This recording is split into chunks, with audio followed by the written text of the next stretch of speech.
Bab 561. Jika kamu mampu, kamu akan naik.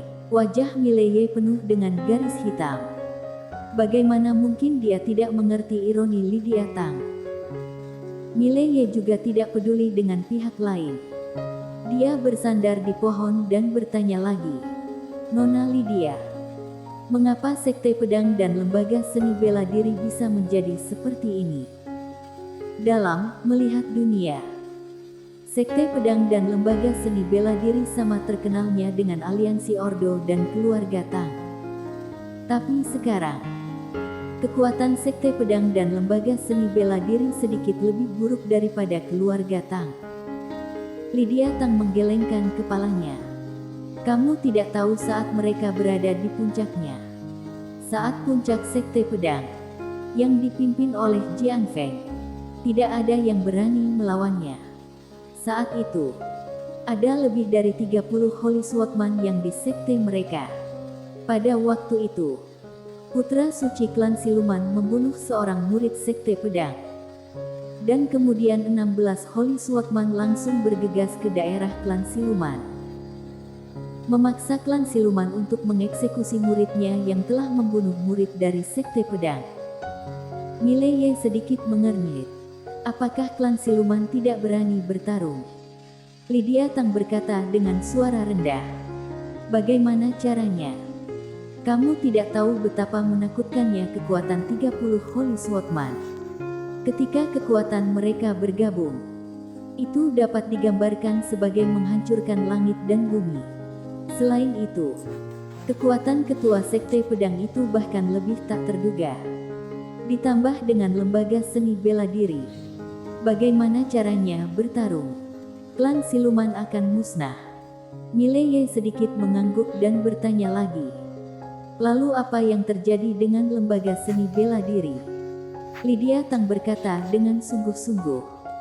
Pada saat puncak Lembaga Seni Bela Diri, seorang jenius super bernama Jodi Zhou muncul. Ketika orang ini ada di sana, itu merupakan periode puncak bagi Lembaga Seni Bela Diri. Dia benar-benar pribadi yang tak terkalahkan. Selalu bertarung setiap hari. Pertama bertarung dengan Raja Iblis klan siluman. Kemudian bertarung dengan ketua klanku. Dan terakhir bertarung dengan Star Lord dari aliansi Ordo. Berbicara tentang ini, dia berhenti dan berkata, dia tetap menang. Mileye, Lydia Tang berkata, pada saat itu, dia sendiri sudah cukup untuk menghentikan ribuan pasukan. Dan dapat dikatakan bahwa itu merupakan puncak terkuat Lembaga Seni Bela Diri. Mileye bertanya, apakah Jodi Zhou sekarang masih kuat? Lydia Tang berkata dengan lembut, aku tidak tahu. Bagaimanapun, yang hanya aku tahu bahwa dia akhirnya pergi ke dunia Gurun Timur. Dan itu seharusnya pergi ke kerajaan dewa. Adapun bagaimana keadaannya sekarang, aku tidak tahu. Mileye sedikit mengernyit. Kerajaan dewa, apakah itu sangat kuat? Lydia Tang terdiam. Mileye hendak berbicara, namun Lydia Tang tiba-tiba berkata, pada saat itu, mereka hampir menyatukan langit dan dunia. Menurutmu apakah itu tidak kuat? Mileye berkata, aku tahu tentang ini. Sepertinya saat itu dihentikan oleh Star Lord. Lydia Tang berkata dengan lembut, apa yang terjadi di kerajaan dewa saat itu? Sepertinya hanya kerajaan dewa dan Star Lord yang tahu. Bicara sampai di sini, dia sedikit ragu-ragu. Mileye bertanya, kenapa? Lydia Tang melirik Mileye. Tidak masalah. Aku juga tidak akan hidup lama. Tidak ada yang harus kusembunyikan. Tahu kamu mengapa setelah waktu itu? Hanya ada sedikit catatan tentang kerajaan dan Star Lord. Mileye menggelengkan kepalanya. Lydia Tang berkata, karena Star Lord gugur dalam pertempuran. Mileye berkata dengan sungguh-sungguh. Gugur. Lydia Tang mengangguk. Kematiannya sangat tragis. Tubuhnya telah digantung di tanah pemakaman dewa. Dan ini merupakan penghinaan terbesar bagi aliansi Ordo. Kemudian mereka tidak menyambut kembali mayat leluhur tersebut. Mileye mengerutkan kening.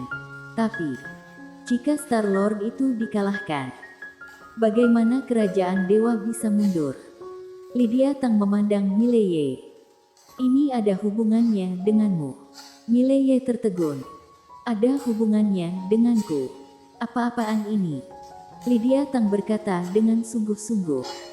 Hartamu. Tempat kamu pertama kali muncul adalah di pemakaman Seng Yuan. Dan akhirnya menghilang. Oleh karena itu, leluhurku berspekulasi bahwa mundurnya kerajaan dewa mungkin ada hubungannya dengan kamu. Tapi apa alasan spesifiknya? Kami tidak yakin. Ini berhubungan dengan menara. Mileye menggelengkan kepalanya. Sayangnya menara tidak bisa berbicara. Jika tidak, dia pasti akan tahu apa yang terjadi saat itu. Dan Dewa Agung Erlu dan yang lainnya diurung pada saat itu dan tertidur lelap. Mereka pasti tidak tahu apa yang terjadi. Tidak. Seseorang pasti tahu apa yang terjadi. Wanita bergaun polos. Dia tidak terkurung. Wanita bergaun polos ini pasti tahu apa yang terjadi. Pada saat ini, Lydia Tang berkata lagi, tidak peduli apa. Generasi mendatang harus mengingat jasa Tristan Gu. Jika bukan karena dia, sekarang dunia akan tetap berada di bawah kekuasaan kerajaan dewa. Mileye tersenyum dan berkata, mungkin itu bukan hal yang buruk. Lydia Tang menggelengkan kepalanya. Pasti hal yang buruk. Siapapun yang ditaklukkan tidak akan diperlakukan dengan baik. Selain itu, begitu mereka bersatu, mereka tidak akan memiliki musuh. Pada saat itu, merupakan bencana bagi mereka yang diperintah di bawah. Mileye sedikit mengangguk. Ini juga masuk akal. Mengatakan itu, dia memandang Lydia Tang. Nona Lydia, pada saat kapan puncak keluarga Tang? Lydia Tang berkata pelan. Yang pertama adalah penampilan dari ketua klan yang paling menakjubkan 1000 tahun yang lalu. Dan yang kedua adalah sekarang. Mileye bingung. Tetapi Lydia Tang berkata, aku tidak bisa memberitahumu ini. Mileye mengangguk. Baiklah. Aku tidak akan memaksa. Lydia Tang berkata, sebenarnya, alasan mengapa Sekte Pedang dan Lembaga Seni Bela Diri menolak bukan karena masalah internal mereka. Tentu saja, itu tidak ada hubungannya dengan mereka pada awalnya. Kekuatan apapun memiliki periode puncak dan periode lemah. Hanya saja ketika mereka lemah, mereka tidak stabil. Tidak hanya itu, tetapi mereka juga saling bertarung. Sama seperti kali ini, mereka menyia-nyiakan kartu truf terbesar mereka yaitu tubuh bayangan leluhur. Saat dia mengatakan itu, dia menggelengkan kepalanya. Jika mereka tidak menyia-nyiakan tubuh bayangan leluhur itu, aku tidak akan menyerang Sekte Pedang secara besar-besaran. Mereka bisa gagal. Itu karena keputusan yang mereka buat sendiri. Berbicara tentang ini, dia memandang Mileye dan berkata, satu hal lagi, itu adalah penggunaan bakat. Kamu tidak pernah tahu seberapa besar klan kami menghargai bakat. Selama kamu berbakat, tidak peduli apa identitasmu dan asal-usulmu, tentu tidak ada yang lebih baik dari kepentingan keluarga. Namun, jika perkembanganmu sejalan dengan kepentingan keluarga, keluarga akan memupukmu bagaimanapun caranya. Tidak hanya itu, asalkan kamu kuat dan bermanfaat bagi keluarga. Bahkan seorang wanita juga bisa menjadi ketua klan. Dalam sejarah keluarga Tang, ada 9 ketua klan wanita. Tidak ada diskriminasi di sini. Bahkan jika kamu adalah anak haram, selama kamu berbakat, posisi calon kepala keluarga adalah milikmu. Pada saat itu, ketua klan meninggalkan sebuah pesan. Mileye bertanya, apa? Lydia Tang memandang Mileye. Jika kamu mampu, kamu akan naik. Mileye. Jika kamu mampu, kamu akan naik. Mileye terdiam. Pada saat ini, dia masih sedikit terkejut. Keluarga sekuat ini masih bisa diajak kompromi dan masuk akal. Dan pada saat ini, dia memikirkan keluarga Ye di kota Qingcheng. Tetua dari keluarga Ye hanya peduli pada kepentingan mereka sendiri. Dan kepentingan orang lain tidak dianggap penting. Sama seperti tetua utama. Untuk membuat cucunya naik tahta, dia dapat melakukan apapun. Lydia Tang tidak berbicara lagi. Dia bersandar di pohon dan memakan ayam goreng di tangannya. Tidak jauh, Mileye juga tidak berbicara lagi. Dia mengeluarkan sebuah boneka kayu. Itu adalah Lin Xiye. Lin Xiye. Mileye dengan lembut membelai boneka kayu itu. Tidak tahu bagaimana kabar gadis itu sekarang. Tidak jauh. Lydia Tang menatap Mileye. Tenggelam dalam pikirannya. Tidak peduli apa akhir dari rencana Mileye. Tapi dia tahu bahwa akhir hidupnya mungkin tidak terlalu bagus. Berada di keluarga Tang, ada banyak sumber daya. Tetapi dia merasa tidak berdaya. Singkatnya, kepentingan keluarga lebih didahulukan. Demi kepentingan keluarga, bahkan ketua klan bisa dikorbankan. Apalagi dia. Setelah beberapa saat, mata Lydia Tang perlahan tertutup. Ada keheningan di sekitar lembaga seni bela diri. Di sebuah goa, Lin Xiye duduk bersila di atas kasur. Napasnya semakin kuat di sekujur tubuhnya. Di luar goa, ada William Wu dan semua master alam Taoisme lembaga seni bela diri. Ladiaan melakukan sebuah terobosan. Setelah itu, sekarang adalah terobosan Lin Xiye. Terlebih lagi, Lin Xiye ternyata sudah mencapai tingkatan alam Taoisme. Begitu Lin Xiye berhasil, lembaga seni bela diri setara dengan memiliki 2 master alam Taoisme. Tidak, sepertinya 4. Karena Winalian dan Serjan Mu sudah mencapai alam Taoisme. Kuat. 4 orang paling mempesona di lembaga seni bela diri. Setelah keempat orang ini berhasil melangkah ke alam Taoisme, harus dikatakan bahwa seluruh lembaga seni bela diri sangat bersemangat. Karena lembaga seni bela diri sudah terlalu lama diam sejak saat itu.